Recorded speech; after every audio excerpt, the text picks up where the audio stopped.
Hey guys, welcome back.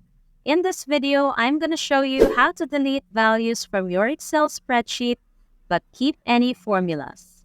Let's get started.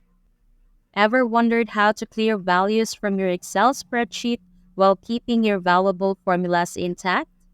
This can be useful if you're using a recurring template or need a fresh copy of a spreadsheet without any specific values. Today, I'll walk you through the process using a monthly budget spreadsheet as an example.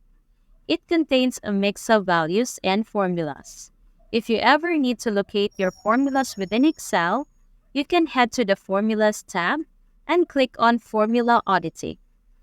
Hit Show Formulas to reveal all formulas in your spreadsheet and revert by clicking Show Formulas again.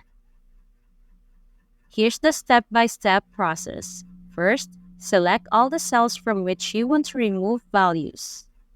You can use Ctrl-A to select the used range or press Ctrl-A twice to select every cell in your worksheet. Next, navigate to the Home tab, move to Editing Group, click on Find and Select, and choose Go to Special.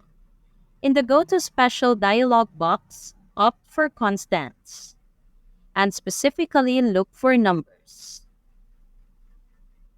Hit OK and you'll notice cells containing only values highlighted. Now simply press Delete and all values are gone, while your formulas remain intact. You've effectively maintained the structure for future reuse. Thanks for watching, and if you found this video useful, don't forget to give it a thumbs up and hit that subscribe button for more content like this.